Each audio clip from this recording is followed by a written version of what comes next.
Hello, lovely ladies. Welcome to the Lessons I Learned podcast, where I share what I've learned and am still learning about marriage, mothering, friendship, health and wellness, spiritual growth, and everything in between.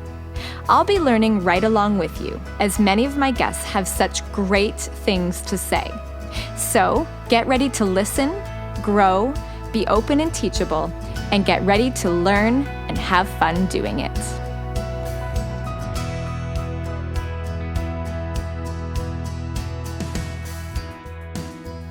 Well, you are going to enjoy today's conversation because my guest is super energetic, super fun, and just all around super. My friend Wendy Pauls shares the lessons she learned while training for a half Ironman. Yes, you heard that right, a half Ironman. She is incredible. Here's my interview with Wendy. All right, welcome back to the Lessons I Learned podcast. I am here with one of my favorite people on the planet, Wendy Pauls, and we're actually sitting out. Okay, I have to just paint a picture for all of the listeners. We've locked ourselves out on my back porch, and it's stifling hot mid-August. Just to get out of the way, like our guys are in the living room, but I'm going to be making Dan put my boys to bed. I'm like, you know what? Perfect. We've got a podcast to record. I can't do it tonight. So. I know. It's our excuse to visit. We just happen to be recording it. Yes. I know. It's great. Yes. So, and actually you were the one friend that, because I've been interviewing some friends and some that aren't, but you were the one friend that I said, I have a feeling we're just, especially face to face, we're just going to really battle, like giggling through the whole thing. I know. It'll be fun. So, excuse us if we, burst out in giggles. But actually, Wendy, you are one of the most inspiring women that I know. And you're lots of fun. You and Kevin, we just love hanging out with you. It's just fun time. We love hanging out with you guys. Aw, thank you. And I'm glad that we have this awesome excuse to hang out. But you're also just one of these women that I've literally said to Dan before when I know all of the things you accomplish and that you're doing. I look at Dan and I literally say, I have no excuse. I just have no excuse. Look at Wendy. She is incredible. And so for my listeners, I'll just give a quick intro of how I know you, and then you can share that's perfect. A little bit more about you. So, man, we go back, I think we figured out 15 years or so. How old was Jordan? Oh, goodness. I can remember. I remember being at your house one night for dinner, and he just looked, it was after, okay, wait, we're going to pray over the food. And then he looked at you and he went, now, Mom? And he started shoveling this massive pile of peas in his, and I said, I've never seen a child put a green vegetable in his face faster. So good on you. With ketchup, though. With peas a lot of sugar. With ketchup. Okay, Yeah. Yes. So would he have been 5 or 6? Would have been, Okay, so about 15 years then. Yeah, because he's 21. Yeah, crazy. And so our men, our husbands, kind of have a bromance. That's what we call it. They just love each other so much. They love each other. In the most platonic way. But they're both musicians. They're both singers. And they've traveled together. We were talking over dinner tonight, remembering the first time we ever met your husband, Kevin Pauls, who is one of Canada's most amazing singers out there. And he was actually, the first time we met him, he was so encouraging to my husband, to both of us, because from the moment he met us, you've both been our cheerleaders. That's because we think you guys are legitimately awesome. Thank you. We think talented, amazing. So it's easy to encourage you. But we were at a kind of a low point in our life and wondering, can we do this? Can we make it? And here comes this guy who was already doing it and making it. And we had just sat at his concert. And then we found ourselves at Krabby Joe's, this awesome, divey chain restaurant in London, Ontario. And he was just so encouraging. He met Dan and said, "You're the guy that wrote Amazing? Oh my goodness." And just keep going. And from that night on, he has been one of the most encouraging, probably the most encouraging forces in Dan's life to just keep going and doing what we're doing. So we have similar lives. We both have husbands who travel and do music. And then we're both kind of, we did the mom. You have older kids now, but you did a lot of years like at home with the kids, trying to make everything work and supporting your husband. But then also there's this dynamic woman inside of you that is like, no, when I am Wendy, hear me roar. Like, I'm not just going to sit around and, so you have just an awesome thing going yourself. You are a motivational coach. Now, I don't know if I have the lingo right. So maybe you can tell the listeners what you do and a little bit about yourself. And okay, I always like to do like a couple favorites. So like favorite, like indulgence, favorite comfort food, maybe. Okay. Well, those are kind of different. Like my favorite indulgence, is donuts. And I've become a donut connoisseur in the past few years. Yes. I know. And when I travel now, I like Google gourmet donuts. And if there's a place in the area, like within a reasonable driving distance, we will go there. And it's amazing how all these different places are, popping up all over the country. We need to go on tour together. Oh my gosh. We need to just plan a whole tour and base it around donuts. Tour. We can speak on the side, but then our main thing. We could have like a donut podcast, like where we're sampling them and then talk about them. Listen, I think women out there would actually listen to that. Legit. And we'll like record the sound of us eating the donut. Licking our lips. Okay. So comfort food. I'm also a fan of, I like salty sweet. Okay, yes. Oh, I have a absolute favorite restaurant in Kitchener, near where we live, called Red Ginger, and it's Thai food. Oh, okay. And there's a golden chicken curry that I'm like a what about Bob eater. Do you know what I mean? Like, And I'll no joke, you can ask Kevin after every time we order it. Like I've asked for Kevin to get it for our last 3 anniversaries. Like, I don't want to go to a steak restaurant. I want this red ginger golden curry. Okay. And I bite it and I'm like, like right away, every time. Well, so that's my comfort I guess we food. have to add that to our list. Yeah. Donuts and curry. That's an interesting combination. Yeah, but I love it. So tell the listeners just a little bit more about you, what you do, and who you are, and then we'll go from there. All right. So for work, so I'm a life coach. I started life coaching in 2006. I'm often asked how I got started, and my childhood best friend, who lives in BC, was visiting in 2005, and she said to me, "Have you ever heard of life coaching?" And at that time, I mean, it's still, there's people who haven't heard of it, but very few people had kind of heard of it at that time. I'd never heard the term, didn't have a clue what it meant. So I said, "Why? I haven't heard of it. Why?" And she says, "Because I think you'd be a great coach." So because she knows me well, she was a children's counselor at the time. So you were probably unofficially doing it already. Well, maybe. Yeah. We've always had these amazing, talks and about personal development and all that kind of stuff. So I started looking into it, and I found a coach in my area, and I hired her. And, a couple sessions in, I thought, oh yeah, like how she is helping me, I want to help other people. Awesome. So, I researched training schools and things like that, took the training and, kind of jumped in. I've been doing that ever since.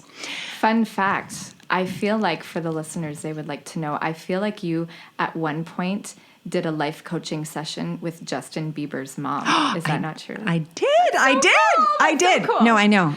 Like, and actually I met Justin, but because I'm talking to Patty, who I've tried to contact since, but, she's just obviously, big and famous now. Yeah. I was speaking at a single mom's camp. Okay. And so Patty, his mom, was there, and I was chatting with her after, and this handsome young man came into the room. She's like, "Oh, I want you to meet my son, Justin.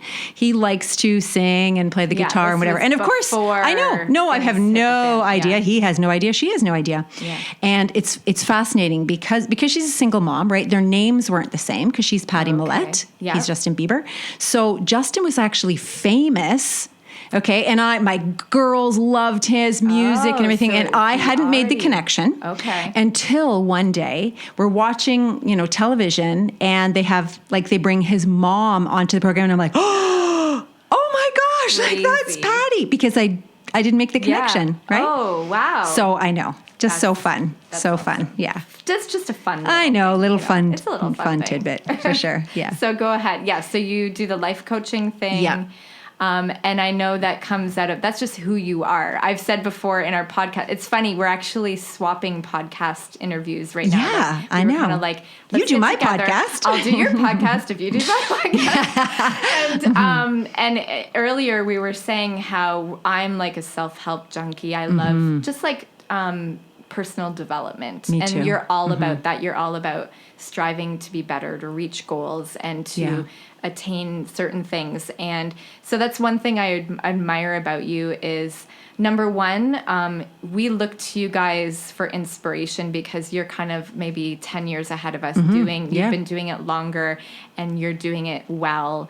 And we just, even tonight, had a conversation that we just need motivation and encouragement from you guys. But also, you are an avid athlete, and this is where I said I have no excuse, because you just finished a half Ironman. Yes. You're a woman. 3 weeks ago. You're a Yeah, woman. an You Iron finished a woman. half- Yeah. Yes. So that means you're a full Iron Woman. Yeah, like there should be a movie about you. Iron Man and then Iron Woman. And then Iron Woman. Yeah, that's right. And so on your social media, you took us on a little bit of a journey that I caught Yeah. some of. That, of course, those are only little snippets of what Yes. we see in the process. Yeah. But I can only imagine training for something like that. So first of all, what on earth possessed you to want to attempt something like that? I know you've always been athletic and self-disciplined and things like that, but tell us, like, how did that come to be? I have done distance running in the past, although the past few years I've been doing more like, I call them CrossFit style workouts at a Okay. gym that I go to. But I had what I call a maybe bucket list. So doing a half Ironman was on my maybe bucket list. And the only reason I didn't make it fully on, because I just wasn't convinced that I could handle the swim portion of the event. So I was like, I'd kind of like to do it, but I'm really afraid of that part. So Ironman, just so everybody knows, so there's a running component, a swimming component, And a Is it- like, biking what's component. It's a different so than it's a triathlon. It's just Okay. the distances that are different in different triathlons. I see. Okay. So my brother-in-law and sister-in-law have done half and full Ironmans. So I always thought the challenge was like big and inspiring, but also just a little bit daunting because I just don't have the technical aspects of the swim. So this year was a challenging year for me at the beginning of the year because this is the year I turned 50. You never know it. Never. I was a little bit struggling with that, to be honest. The number is big, and I don't know. I didn't love the sound of it. I don't like the idea of aging and getting older, and so I say signing up for this or registering for this is my like midlife crisis event. I wanted to prove to myself that I could still like tackle a challenging physical event, but I knew I was doing it for more than that. I was doing it for like mental, emotional, and spiritual reasons also, because there's so many lessons that I learn in training. It's called Lessons I Learned podcast. Yeah. So what are some of the lessons that you learned through training? Because it takes a special person, a strong person, to decide, and not just decide, but carry through the process of, I'm going to do this thing that seems nearly impossible when I would rather I could be on the couch watching The Voice or the Hallmark Channel or the Food Network. Yeah. So what did you learn through that process that we didn't see on Instagram? Okay. Well, I'll tell you some things about the process and then, ultimately what I learned through some of those struggles. Okay. So I chose a half Ironman partly because of that, like the name Ironman, right? I'd done some other events and I wanted something that was challenging and that would push me, because I could have done some other type of race, but I thought, no, I kind of wanted to pick something that I was a little bit afraid of. So one of the reasons that I was afraid wasn't just the physical challenge of it. It's I realized much of my life I have avoided doing things I'm not good at. Okay. And this stared me right in the face as I was about to do this, because I'm not a good swimmer. Yeah. I'm not afraid of the water, and I can breaststroke, but I literally didn't know how to do the front crawl. Okay. So this would require me like taking on like a new sport that I didn't know at all, and putting myself in a beginner, posture or position, which I don't like. I don't like being in that place. I don't like not knowing what I'm doing. I don't like possibly looking stupid. That makes me very uncomfortable. And I started to recognize this and thought, well, that's why you need to do it. Because you're putting yourself, in And those spaces. Most people wouldn't say that, though. Yeah. Yeah. Wow. So, well, you know what? I looked back and realized how many times in life I think I missed out on things because I was afraid of looking stupid or afraid of doing something I'm not good at. Yeah. From baseball. The funny thing is I actually like baseball, but I rarely played because it's one of those sports, like when you go up to bat, like if you strike out, like you're not blending in. It's you know what all I'm or saying? It's not like nothing. volleyball or something. You quickly, like stuff's done. happening. Yep. No, like all eyes are on you. You strike out. It's like everybody knows you struck out. Yeah. So I would sometimes not play. I might even want to play, but I would choose not to because I might look stupid. Okay. Yeah. So I look back on that, and I don't even like saying that now because that's like admitting, that I let fear or embarrassment get the best of me. Right. So because I've increased in, self-awareness over the years, I thought, okay, this is one of those things. And this will mean that you are putting on a beginner mindset. You're going to have to take lessons and critique from other people. And I remember the first time I asked a girl from my gym to go with me. She's a competitive swimmer. Oh, wow. So I said, will you come to the pool with me? I was starting from zero. Literally, I'd put my face in the water. I could do 2 strokes and I'd have to come up for air. I couldn't do it. I was starting at zero. And so I had invited her out and she was there in the pool. And I mean, starting with having me blow bubbles in the water. Do you know what I mean? That level. And I had to be As a 50-year-old woman. I know. Yes. I know. Yeah. And you're like, this is embarrassing. We go to the gym together and but she's seeing me and I'm going, in the water. But I thought this is what it takes. But I would have to really psych myself for that. Right. Another piece that a lot of people wouldn't know is that even a few years ago is the first time I was comfortable wearing a bathing suit. Because of my upbringing, I have struggled a lot with body image issues. And so well into adulthood, close friends would know, I would wear a t-shirt over my bathing suit. I just didn't feel comfortable. So I still had to kind of deal with that. I've progressed a lot, but still a bathing suit is just next level, vulnerable if you have body image. And usually the ones that you're wearing in one of those are not the most flattering bathing suits. Right. And you're not just having to cover up and all that. And then speaking of vanity kind of things, I quickly learned I needed a swim cap, which I didn't know right away. And I'm like, oh, that's gorgeous. Yeah. And goggles, you know what I'm saying? Totally, so all of that kind of stuff. So there were a lot of little things to overcome in the process. Right. Even I remember the first time going to the pool near me, and I was nervous, not just about the swim, but I don't know where to go. I haven't come to a pool by myself. I don't know how lane swims work. And if I hadn't decided that this was all going to be about me pushing myself through discomfort, I just wouldn't do it. I wouldn't do it. Yeah. Because the whole thing around that was uncomfortable.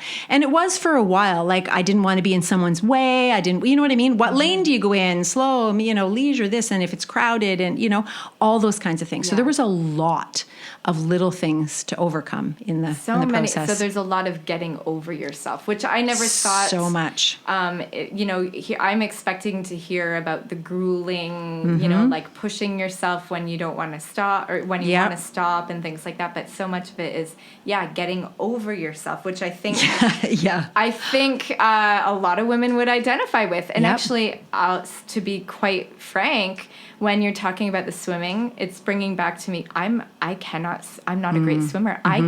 To this day, and I'm 38, about to be 39, and I have to plug my nose to go underwater. And I remember thinking, when the boys were learning to swim, like wondering, maybe I should take swimming lessons along with Keaton to learn so that we can learn together. Yeah, That sounds, so silly.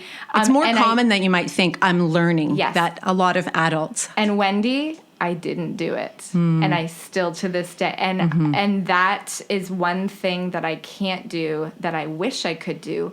But there's this barrier of fear and feeling stupid and all that. So I completely identify. Sweetie, come to the pool with me. Let's blow bubbles together. We'll blow bubbles together. I have like beginner drills. Yeah. I don't know about the cap though. I'm going to have to ponder the cap. I know, right? Set aside vanity. Yeah. So there's getting over yourself, but what other obstacles, like when you were training, were there moments where you were like, I'm done. I think I'm going to just like quietly bow out, or, what were there mental obstacles? Were there physical obstacles? Like just share what was the reality. Before we continue, if you're liking what you're hearing and you want more, head over to patreon.com/Macaulays to support our ministry and keep us going. Now, let's get back to the conversation. There were times it was very mentally tough. I pretty much had determined, especially once I registered, I'm Dutch and I'm cheap. And so once I pay a few $100s for an event, I'm going to do it. You're in. And I told people, so I'm like, I have to do it. But there were times where I really struggled with like my attitude. I would get really negative. The training process is like months leading up to the event. Yeah. There were days where I would wake up and I knew I had to go out and do like a 3-hour bike ride, and I can hear the wind blowing outside, and I'm like, I do not want to do this.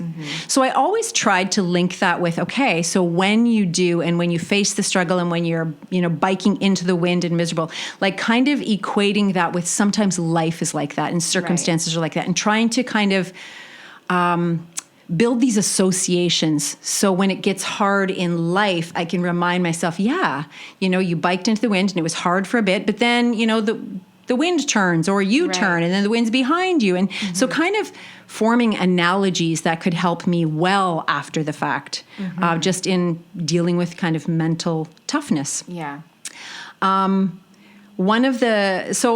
Yes, there were many difficult training days. I had to make a lot of, as you can imagine, like sacrifices, like when you want to sleep in and you're getting up, when we would be traveling. So speaking of dealing with kind of the fear of not liking things I'm not good at or I'm not comfortable with.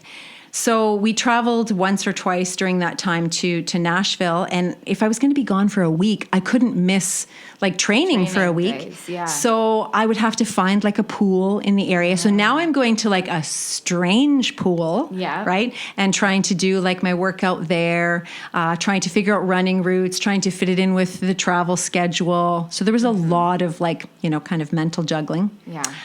And then I do want to share my one super miserable story, because this was the one time when I thought this might be it. Okay. Lay it on So I had signed up for these. They're called Splash and Dashes, and they're about an hour from my house at a little conservation area lake. And the idea is they're timed, but they're not a race. They're really like prep for people that are doing triathlons. So it was... the loop in the lake is 800 meters, and you can do it like twice, right? So 1,600 meters. So the half Ironman is just under 2K. So I'll give you an idea. And then after you do that, you get out. If we were wearing wetsuits at the time, you take your wetsuit off and you run like 5K. So I thought these would be really good, because one of my other barriers was learning to do an open water swim. So swimming in a lake instead of a pool. Which was a whole new set of like obstacles for me. You can't see in the lake. Like I'm used to seeing in a clear pool, swimming along the black line, so it was just this other whole thing to overcome. So anyway, the first time that I went to do one of these, Kevin came with me, and we get there and I get the wetsuit on, get in the water, they, blow the horn, and we're off. Not like a few minutes in, I don't know if I took on water or whether I was panicking or whether it was allergies or whether it was all of the above. My breathing, like my throat kind of closed almost like asthma. Okay. Like, so I was breathing like, just closed right in, and I started coughing. So common sense tells you that's not good when you're done. swimming. Yeah. Right? Like I can't breathe. Like, so when I'm coming up for air, like the rest of the time my face is in the water, but when I'm coming up to take a breath, I can't get air. So I'm hacking. So I would like swim a couple strokes, come up, hack, swim a couple strokes. So I determined then that I was at least going to do the one loop. Okay. I was there and I thought, no, like you're going to at least do that. So I did the one loop, but broken up, struggling, coughing. I got out of the water and Kevin was standing there and I was like, I'm screwed. Like, what am I going to do? The race was like 6 weeks away. And I thought, I literally don't know if I can do it. You can do it, yeah. So luckily the lady who runs them was one of those kind of tough kind of coaches. And she's like, all right, take the wetsuit off, get running, don't feel sorry for yourself. Right. Like just get going. Who cares, lady? Yeah. Yeah. So, I did the run, finished. But when I finished that day, like I cried because I thought I've put so much work in. And there's a good, it felt like there's a really good chance that this actually isn't gonna happen for me, because one of the things about an Ironman triathlon is every portion of the event has a time cutoff. I was wondering that. So it's not just like I can just go in and kind of leisurely, you do have a time cutoff. Right. I mean, it's a fair time cutoff, but it also keeps you from just totally being leisurely. Right. So, I mean, you do have to get in there and you gotta swim. So I was really freaked out. So that was a bad week for me mentally. So I got a message. Somebody private messaged me on Facebook and talked about this swimming technique that they had been introduced to. So I looked it up online and I actually bought an online course. It's called Total Immersion Swimming. And they just it's a different approach to swimming. And he takes you right back to floating in the water. And you know what I mean? Kind of just not worrying about your stroke, not worrying about getting some other stuff in place first. And it's a way more relaxed approach. So that week I worked on those drills all week. So I had to it's almost like going back and starting over. Yeah. Already at that point. Wow. But it really helped me to relax. And so I had a decision to make that following week. I could go back to that lake and do another splash and dash, but I was afraid it would be, a repeat of the previous week. Or I could go to a different lake, or I could, do something else. And I realized, no, I have to go back to that lake. I knew it. Yeah, I have to go back to that lake. And when I got there, the coach there was great. She said something to me that she probably didn't even realize how powerful it was. She said to me, I knew you'd be back. Oh, wow. So that was very encouraging. And that night I was by myself. Kevin didn't come with me that night. And I was using some of the things I'd learned, really staying calm in the water. And I did the full 2 loops and got out and went, okay. You conquered. Okay. You came and you conquered. Yeah. So That's a good felt feeling. really good. Yeah. And that was literally 1 week apart. So that was only a few weeks leading up. So you did it. And okay, so some of us listening can easily forget, and I almost forgot, and then I realized that you are not a professional athlete. You have a life aside from this. You're not just doing this and then go home the rest of the day and nap or, whatever. You have a life to lead. Yeah. And this was so in this decision, I'm just thinking, this is a full-on commitment. It was a big commitment. This is I know when I've only trained for 10Ks before, that's a commitment for my kids and my family too, because I had a young kid at the time and my husband would have to watch him in the mornings when I'd go out and, I'm going over here for an hour and training when I should be doing this. So it's a commitment. And you did it. Yeah. Now, the day of. Okay, so here you are. You're struggling. You made it through the day of. Now, I wasn't there, but I saw the pictures, and I saw you, and even cooler, you and your son, Jordan. My son did it with me. Crossing the finish line together with the arms raised. And I literally remember getting choked up watching, looking at that picture and what it represented. And I can only imagine what you felt finishing. So tell us, just, what happened that day, what, you were feeling. And then what I want you to do is now all of us listening, most of us listening are not going to attempt an Ironman Right. of any kind. But how can we apply this, the things that you learned out of this to our own life if we have a goal, if we have something that we're striving for, or just in general, like what can we learn from Wendy doing this Ironman? So just fill us in on that day and then what you've learned. It was an amazing experience. I did cry when I crossed the finish line. My family was there. Many of them were there cheering me on, and I did cry. It was very emotional because it represents so much more than that day. It represents dealing with and overcoming all of those previous struggles, some of which I shared today. So it feels really big. And as I said, I equate it with things outside of just the physical training, right? So much of the mental stuff and pushing past fears and all of that stuff. And now you can apply that to your entire life, totally, to your world. Absolutely. Yeah. So one of the lessons that I learned, you alluded to it earlier, is like kind of getting out of your own way. I was in my own way around some of these things. So a lot of the obstacles and things that we allow to hold us back are in our head, right? Yeah. Like, so I could have said, well, I can't do it. I can't swim. Like, kind of true, but I can learn to swim, right? I'm not a professional athlete. Okay, but, it's a goal I want to do. So kind of I can figure out how to do it. Right.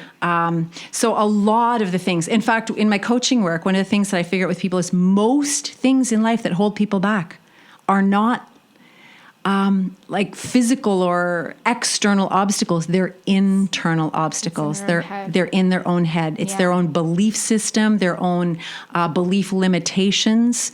So, if you're having some of those fears or doubts, look and make sure that the things holding you back aren't just choices you're making, lies you're believing about yourself. Yeah. Right? Because as you talked about earlier, you can do so much more than you realize you can. Yes. But you have to challenge yourself to see that, actually. Yeah. You won't know what you're capable of until you push against those boundaries. Exactly. Right? Yeah. In our earlier podcast that I was recording for you, and you were asking me, what did you learn through, going through the process of a book, is I learned that I can do something like that. And it gives me bravery to attempt something else and go, you know what? I figured it out. It gives you this confidence and boldness, like, okay, I can go conquer the next thing. I know. So I would encourage the listeners, whatever it is, do something hard. Hard for you. You think, I can't possibly do this.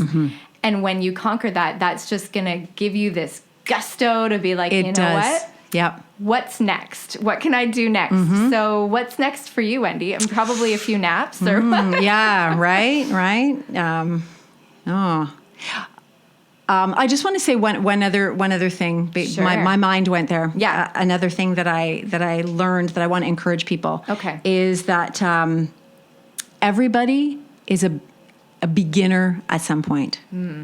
So the recognition, because I think that's a big one for a lot of people. I mean, I think you dealt with that one as the writer too. You weren't a writer before you became a writer, right? That's right. I couldn't do this before I did it. So we all have to, in some area of our life, like, be willing to be a beginner. That's good. And then, kind of grow from there.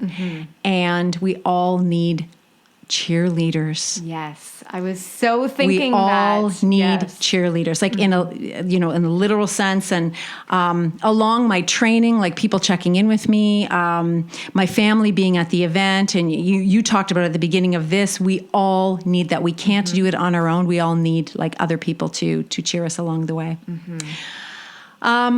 What's next for me? Well, do you mean in the like whatever? Yeah.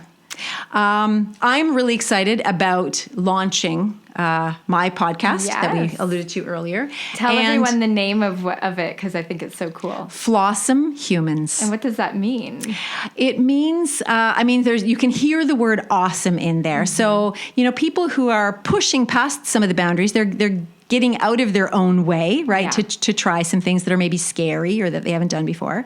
But they're still flawed. They're still human. So, my guests are people you can relate to and be inspired by. They are flawsome humans, just like you are. Oh, thank you. So this is one of those very things that we talked about, like the podcast. Like I don't know what I'm doing. Like I'm not a podcaster until I start doing it. And then you become a podcaster. Yeah. So it's the learn by doing.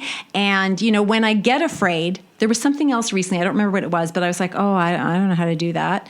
And I was going to kind of let that be an excuse. And then I said to myself in my head, well, you didn't really know how to swim and you figured that out. Exactly. So kind of calling yourself out when you're making excuses and going, you know what, just start, kind of figure it out as you go. Mm-hmm. Yeah. So that's one of my next projects. And then I'm working on some other big, too much detail to get into projects with my husband. Yes. But exciting stuff. Super excited about. You guys are dreamers and you're doers. You accomplish what you set out to do, and you're just super inspiring. And like I said, we have no excuse. Look at Kevin and Wendy. Look at all they're doing.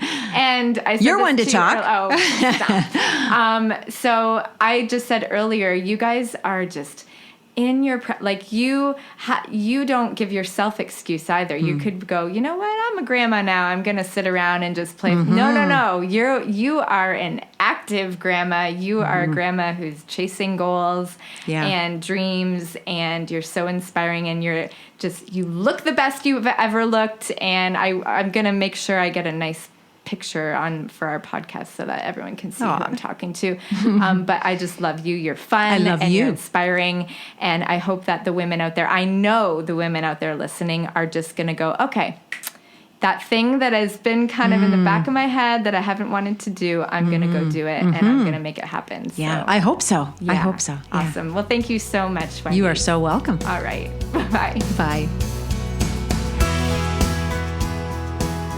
Don't you feel motivated to go conquer the world now? Or at least that thing that you've been apprehensive about doing? I hope that Wendy inspired you to reach for more. I hope that you take her advice to try something new that you're not good at. Remember, we're all beginners at some point.